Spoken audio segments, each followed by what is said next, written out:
Perkenalkan, nama saya Gabriela Stefani Sinaga, saya dari Fakultas Hukum Universitas Pancabakti Pontianak. Saya akan menjelaskan materi tentang hukum administrasi negara. Apa itu hukum administrasi negara? Hukum administrasi negara menurut para ahli, yang pertama, Ade Belifante, yaitu keseluruhan hukum yang berkaitan dengan administrasi, pemerintah dan pemerintahan. Yang kedua ada Oppenheim, yaitu ketentuan-ketentuan yang mengikat badan-badan yang tinggi maupun rendah yang telah mendapatkan wewenang dari hukum tata negara.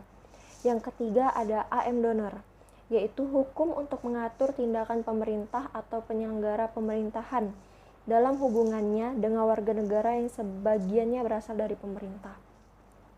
Ada juga sumber-sumber hukum administrasi negara. Yang pertama ada sumber hukum material. Sumber hukum material adalah tempat dari mana materi hukum itu diambil, merupakan faktor yang membantu menentukan hukum. Misalnya, hubungan sosial, hubungan kekuatan politik, situasi sosial ekonomi, tradisi, dan lain sebagainya. Yang kedua, sumber hukum formil, merupakan tempat atau sumber dari mana suatu peraturan memperoleh kekuatan hukum, berkaitan dengan bentuk atau cara yang menyebabkan peraturan hukum itu normal berlaku. Ada juga kodifikasi hukum. Kodifikasi hukum adalah peraturan yang mengatur salah satu daerah hukum secara nulat, lengkap, dan tuntas. Contohnya, WVS atau KUHP, Kitab Undang-Undang Hukum Pidana. Yang kedua, BW atau KUHPER atau Kitab Undang-Undang Hukum Perdata. Yang ketiga, WVK atau KUHD, Kitab Undang-Undang Hukum Dagang.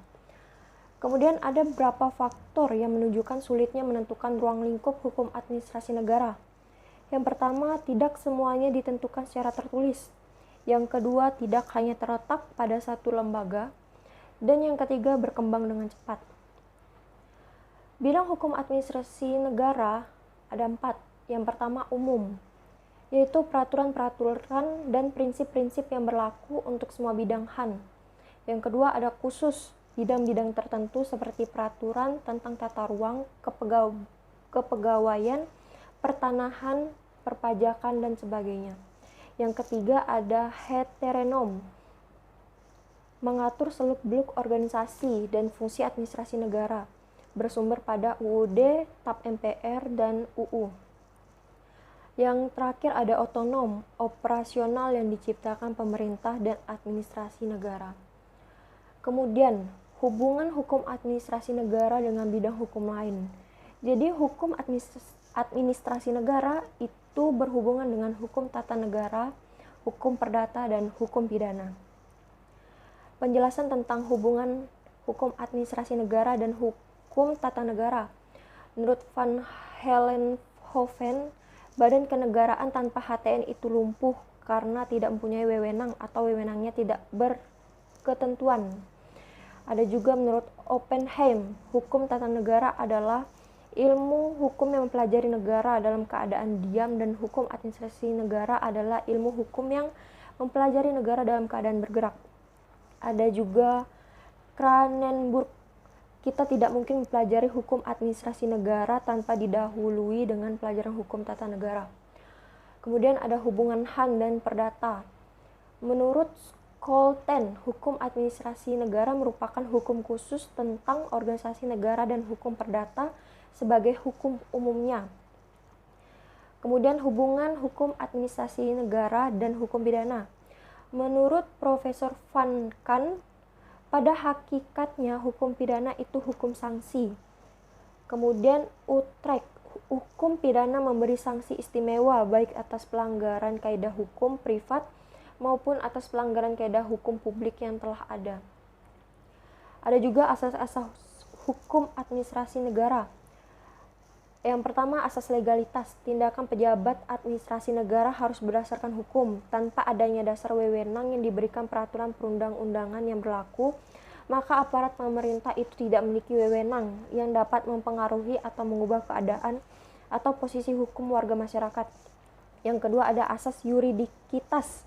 Tindakan pejabat administrasi negara tidak boleh melanggar hukum dan tidak menyalahgunakan kekuasaan. Kemudian ada juga asas diskresi. Secara bahasa, phrase berarti orang bebas, tidak terikat, merdeka. Ermesen berarti mempertimbangkan, menilai, menduga, dan memperkirakan. Diskresi adalah keputusan atau tindakan yang ditetapkan atau dilakukan oleh pejabat pemerintahan untuk mengatasi persoalan konkret yang dihadapi dalam penyelenggaraan pemerintahan dalam hal peraturan perundang-undangan yang memberikan pilihan, tidak mengatur, tidak lengkap, atau tidak jelas, atau adanya stagnasi pemerintahan. Ada juga pelaksanaan diskresi. Tugas pemerintah tidak hanya menjaga keamanan, tetapi juga sebagai penyelenggara kesejahteraan umum. Ada juga persyaratan diskresi, dan ada juga dasar hukum diskresi, yaitu pengaturan secara khusus mengenai diskresi diatur di dalam pasal 22 sampai dengan pasal 32 bab 6 Undang-Undang Nomor 30 Tahun 2014 tentang Administrasi Pemerintahan. Kemudian pembagian hukum menurut Ulpianus. Yang pertama ada hukum publik. Menurut Logeman, dalam bentuk kenyataan sosialnya, negara adalah organisasi yang berkenaan dengan berbagai fungsi. Maksud dari fungsi tersebut adalah lingkungan kerja yang terperinci dalam hubungannya secara keseluruhan. Kemudian yang kedua ada hukum privat, hukum yang mengatur hubungan kekeluargaan. Di dalam hukum perdata dikenal adanya istilah subjek hukum, yaitu pendukung hak dan kewajiban, terdiri dari orang dan badan hukum. Badan hukum terdiri dari dua bagian, yaitu badan hukum privat dan badan hukum publik. Pemerintah adalah badan hukum publik. Kemudian ada juga kewenangan pemerintah yang memiliki asas legalitas. Asas legalitas sebagai prinsip utama penyelenggara pemerintahan, khususnya di negara hukum Eropa kontinental.